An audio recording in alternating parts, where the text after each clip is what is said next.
Welcome to the Speech Therapist's Way of Building Communication Skills in Toddlers.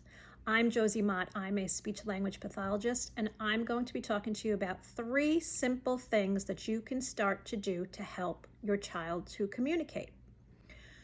I have been providing speech therapy services for over 20 years, working with toddlers in their homes and daycares, and I have been providing teletherapy services. I have seen parents learn the strategies speech therapists use and become empowered in seeing the way they are helping their child. And I want to see if I can empower you to do the same. So the first way you can start to help your child build their communication skills is to talk. Talk to your child about what they're doing. Talk to your child about what you're doing. So you may think, I'm already doing that, but how does a speech therapist do that differently? Well, when we say talk to your child, we also mean model. And model is modeling what you're saying, modeling actions, and modeling play. So try to start to model the same words during your daily routines. So when you are going out, you are usually saying to your child, it's time to go, let's go, we're leaving, bye, say bye-bye, let's go. And you think you're talking to your child. But we also want you to model. So model target words like, let's go out, it's time to go out. Are you ready? We're going out. And your target word would be out. You can also use gestures. We're going out. Let's go out. And you are going to use the same words for each routine. You are also repeating those target words. So the word out is used several times, and you can overemphasize it. Let's go out. A speech therapist would think of all the ways there could be for those opportunities to model and opportunities to allow your child to fill in. So if you were going out, you were about to open the door, you would say, open the door, and look at your child, get to your child's eye level, and you can overemphasize the word, and you can overemphasize the way you're saying the word and exaggerate the beginning of the word. Open.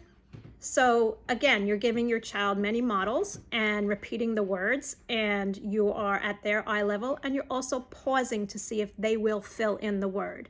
We're going to open the door. It's time to open.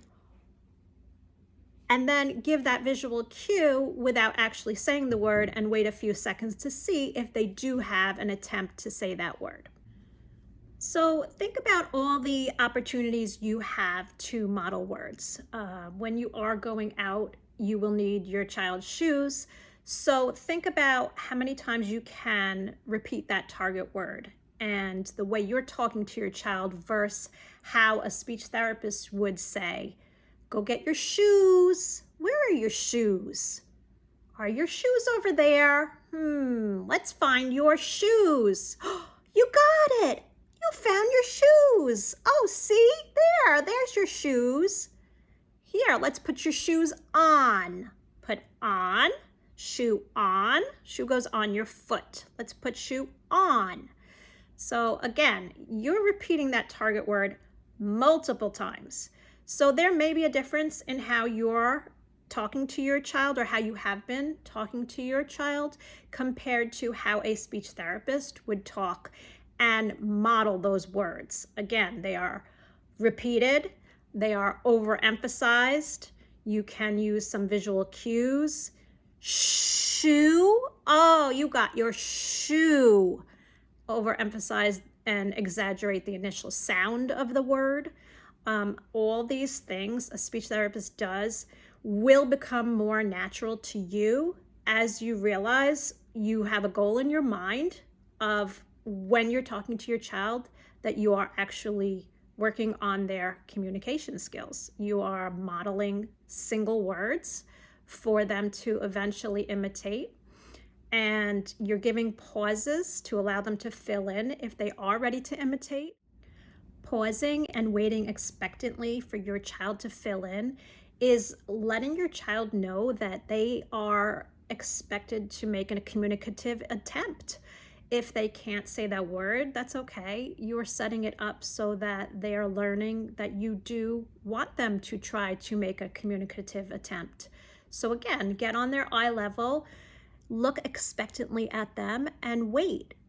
After you've already given them many repetitions of the model, open, time to open. Let's open the door. We want to, and wait.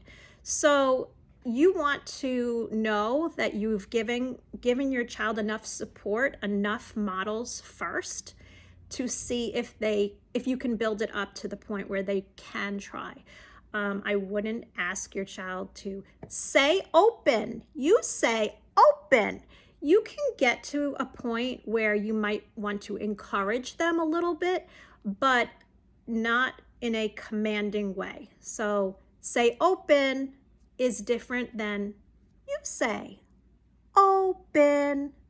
And it just sounds a little different and comes across a little differently. So be aware of how you might be asking your child to make a communicative attempt so that they don't pull away and they don't think it's too much pressure and just kind of want to shut it down.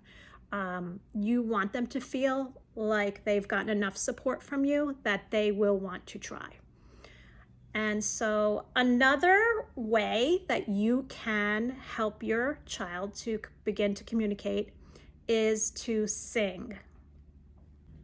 Sing songs throughout your day so that your child learns these songs. You can pick a few different songs that you might know that are familiar and begin to use them in your routines, even songs that you can make up yourself. So washing hands, you can just make up a song. Wash, wash, wash your hands. Wash, wash, wash your hands.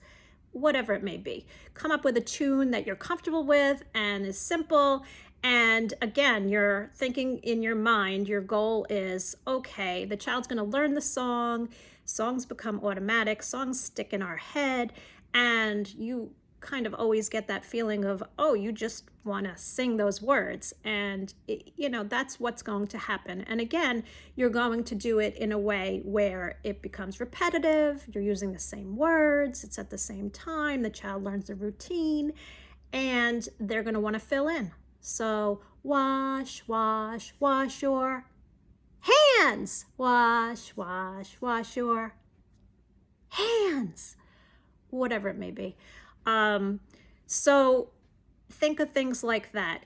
And you may say, again, I do that. We sing. I sing songs. So that's great. And I would definitely continue that. And think about it, though, how you're singing songs compared to how a speech therapist is doing it. So are you using the pauses? Are you waiting expectantly and looking at your child and letting them know that you're trying to give them the chance to make that communicative attempt and participate?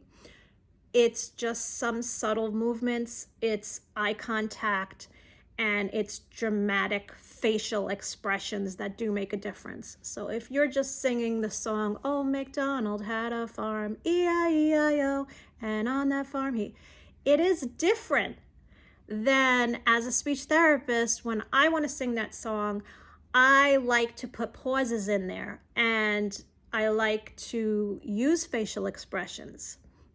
So you can also use the items, some toys. Old MacDonald had a farm. And pause. E-I-E-I-O. So you're using a lot of facial expressions and you're building up some anticipation right before the E-I-E-I-O. You kind of paused, you kind of was silent, and your child kind of looks over to see why did they just kind of stop. And that's when you're going to do it. You're also going to pause E-I-E-I-O.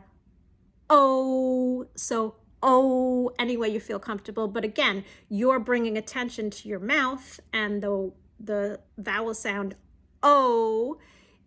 Vowels are easier to produce, one of the first sounds that a child will produce. So Old MacDonald's a great song to work on those. And you can use the toy. So on that farm he had a, and point, and you're going to want to provide the model. So you're going to point and then you're going to say, cow. On that farm he had a cow. E-I-E-I-O. You can slow it down and you can speed it up. It should be a little interesting. And if you feel your child is really not into it, you have to think of ways to bring them into it. So they may just want to hold the cow, and that's fine. And again, you're going to model it repetitively. So they're hearing the word cow, and then you're throwing in the sound. Moo. You don't have to use all the words. It's got a lot of words in that song, so you don't have to say, and the cow said moo. You could just say, moo, moo, and you're prolonging the sound, and it's overemphasized. So again, if you want, as you're saying the sound, if your child's engaging with you and your child is, you're feeling they're a little bit with you, that at that point, that's when I would give the cow to the child. Or if they're just too busy for that and they can't sit there and interact that way and they just want to hold it, you are still using that opportunity of the animals that the child is looking at, is a great opportunity to use that song and for them to learn that that song has animals in it. So you're going to be modeling the labels of the animal and the animal sounds, which are easy to produce. So moo, neigh, ba, those are easy early developmental sounds. So it's a great place to start.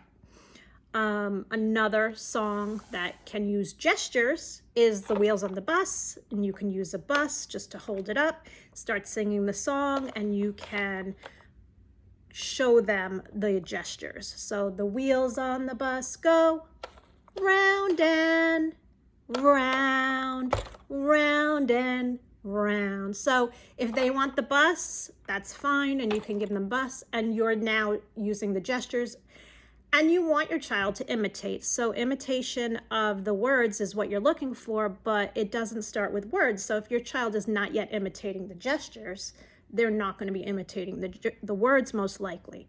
You do want to start with gestures. So songs like that are great. Beep, beep, beep. And you're modeling it. They're hearing it. It's repetitive. And try to remember to pause. Beep, beep, beep, and overemphasize. So I think that is some of the things that you can see the difference of how a speech therapist would sing a song versus how you may have been doing it. And I'm hoping that those few subtle differences will be obvious to you so that you can incorporate it and know that it can make a difference with how you are helping your child to communicate. The third way you can start to build your child's communication skills is play. So play with your child, not necessarily talking about playing with toys for now. You want to make yourself more interesting than a toy. You really need to play with your child to interact with your child and see how well they are interacting with you. Peekaboo and hide and seek, tickles, I'm gonna get you. All those type of cutesy games you may have been doing. But again, let's talk about the difference of how a speech therapist may do it versus how you may have been doing it. So most of it is the pausing. Pika, pika, pika. Boo! So think about it. Are you doing it that way, or are you just doing peekaboo? I want you to think about it so that you realize the speech therapist has goals in their mind, and my goal would be Maybe I can get that child to say boo. But again, the other goal is interaction. And I do want that child engaged with me. I want them to feel connected. I want to feel connected with the child. And it builds the rapport. It builds a relationship that you can have with your child, that they are more aware of your face, how you're saying words, they're looking at your mouth, you bring attention to that, and have fun. You need to play with your child on the floor, wherever, and your child may be more willing to trust when they are ready to make those communicative attempts that, you've been there and you've built that relationship. So sometimes the child needs to feel that, and those games are important. The anticipation you're building up is important. It's your child looking at your face, the facial expression. There's a subtlety again in how you're doing it. Feel it, make sure you're feeling it. Even hide and seek, if your child can play that game, maybe even with just a blanket over them, or you hiding behind a chair, will they look for you? That's important to actually see if your child tries to interact with you and cares if you're hiding and where to look for you. If your child's not doing that, it is concerning. It's something that your child should be doing. So if not, you work on it. You do work on it. So you recognize that your child's not doing it. And how do you work on it? You think of ways to make it interesting, to make your child more interested in what you're saying and doing than the TV or that toy that they're just tapping or whatever they're doing with it. Make sure there's no TV on. There is no devices on. You really need to know that a toddler should not be looking at screens. There are times during the day that obviously, a short show that's meant for toddlers can be okay, but really, really be honest in how much time you're allowing your child to look at a screen. It is no substitute for the personal interaction that they need, and that especially if they're not interacting well, that you need to spend time with them, really just building that relationship and hopefully making them become interested in interacting more. So again, it takes time. It takes a long time. So don't think you're going to do these things and see a big difference or feel that, oh, that worked. Just because they're not responding the way that you're hoping those few times doesn't mean it won't work. It just means that you have to continue to be interesting to that child and continue to interact with that child and give it time. Everyone's different. Every child is different and their developmental level is different. So it will depend on your child, but it is worth the investment. And a speech therapist coming into your home would be doing the same, would be staying with your child and finding games and ways to interact with your child that can get that child to engage more. It's really the first step to communication. So if your child is not doing that, then, that's what really needs to be the focus. So another game that, is popular is the Ring Around the Rosie. I personally don't think those words mean anything to a child. They're really meaningless. So you can make up your own words and, I just do something simple like, turning, turning, turning, turning with mommy. We're turning, turning, turning. We all fall down. So again, I'm just thinking to myself, we're turning in a circle. So I'm teaching the word turn, turn, turn, turn, turning with mommy, or whatever. But the idea is the game is cute. You're holding hands. You're looking at the child. So, even though you want to be on eye level, you want to lean down, look at the child and try to, get that connected feeling and engage with your child as much as possible. If the child's not interested, that's okay, because that's the point they're at that moment, developmentally, that's where they are. But you are going to continue to do it. You're not going to say it's not working. You're going to continue to do it. So the anticipation of that is we all fall down, and a lot of children will like that. You kind of pull them down, you learn the routine, and then you're going to pause before the down, and you're looking expectantly, so don't forget that part. But any of those games, the tickle, tickle, tickle, I'm gonna get your belly, belly, belly, belly. So pick a body part. So you'll be learning body parts, and your child will anticipate, oh, that's what they're gonna get.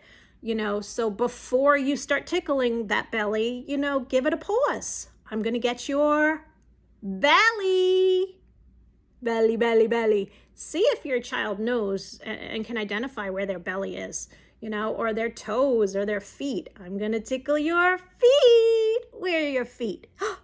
Gonna get your feet. You have to see what you think may interest your child, but these are people games. They are important for interaction, and they are the building blocks of communication. That's where you start. So if your child is doing all that, can identify, anticipates, has very good interaction skills, people skills, if you feel like that's not something your child needs to work on, these people games are still very important. You should continue to do it. It's not just that. You are also modeling the words. And you're giving the pauses to allow them to fill in. You're giving them those opportunities. When your child's enjoying moments with you, your child will enjoy it. All toddlers love those games. So play with your child, you and the child. We'll talk about play with toys another time, but this time and for a long time, you should definitely think about all the different people games you can do with your child. Sitting on the floor with the row your boat, the back and forth, kids love that. Having your child sit on your lap and go bump, bump, bump, and make up a song with that. It's just fun and gives you those opportunities to let your child learn anticipation, waiting, and giving them those chances to realize that you're waiting for that communicative attempt to start again. So even when they're on the swing, you're holding the swing and you say, ready, set, and you pause. And then you say, go, and push, right? And then you'll stop it and you'll do it again. So your child is learning. Your child is learning the routine, and then you're hoping to get to the point where they'll fill in the word go. But in the meantime, you're working on their eye contact. They're looking at you. You're having a nice interaction. You're engaging your child, and you're feeling that connectedness, and it's very important. So I hope that you can start to use some of these strategies at home and begin to feel that you are starting to help your child to communicate. If you are concerned about your child's development and not have already done so, you should contact your Birth to 3 program in your area. You also should look into having your child's hearing checked, because it can affect speech and language development, and a mild hearing loss can go unnoticed. If you are feeling this was helpful and would like to see more, please give it a like and be sure to subscribe to this channel, and share the videos as well. So start your child on the way to communicate.